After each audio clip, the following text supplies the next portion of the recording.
So we're at the overlocker here, and I'm going to just overlock the side seams closed and together, and I've got the front of the garment facing up. So because this side seam is going to get pressed towards the back.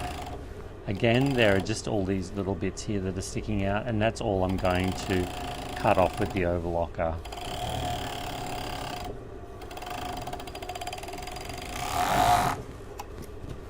Now I need to twist the piece around this way so that I've got the overlocking facing up on this side as well.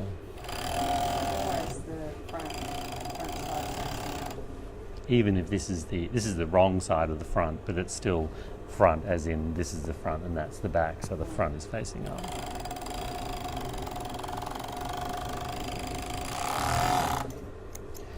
Okay, so while I'm here as well, I might as well overlock around the hem.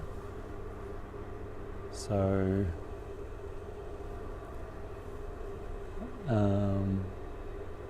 yes, you do have to be careful. If you haven't, I haven't pressed these seams yet, so I just have to be very careful that I'm actually going to sew them the right way. So my center back seam is going to be open, and when you're overlocking around in a complete circle, lift the foot up and position the fabric underneath the foot, and then just start sewing. Now these are our side seams, and we want, this is our side seams. We want the side seam to face towards the back, so it's going to go back that way.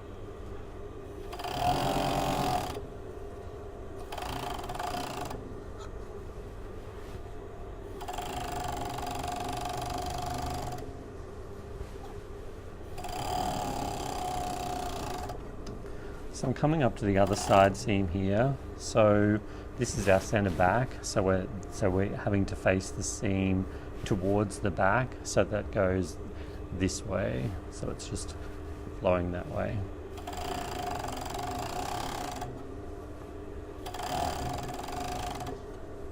And then when you come to the end, just make sure that your tail is pulled out, and then you'll just do a crossover about a couple of centimeters.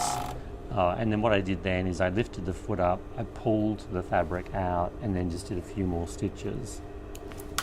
Sometimes people actually, they go along and they run off.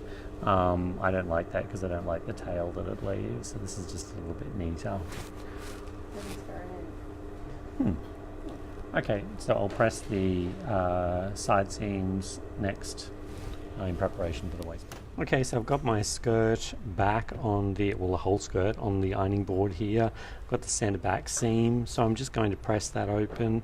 Again, give it a little bit of a pull to make sure that there's no pleating or bulk there. And just work your way up from the bottom up to where the zip is going to be put in. You don't need to press above the zip there. And pull this around. Again, this is a little bit like pressing the dart, because you've got this roundness here. So you need to pull it as flat as you can, coming up to that hip shaping. And you'll see here that I've got the seam facing towards the back.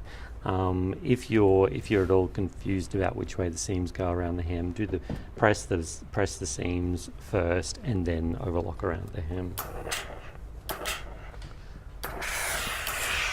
So I go up to where the main part of the curve is, and then we can just flatten this out. So hold the back up a little bit, and you can see that I've flattened this section out, and that lets me get the iron in there.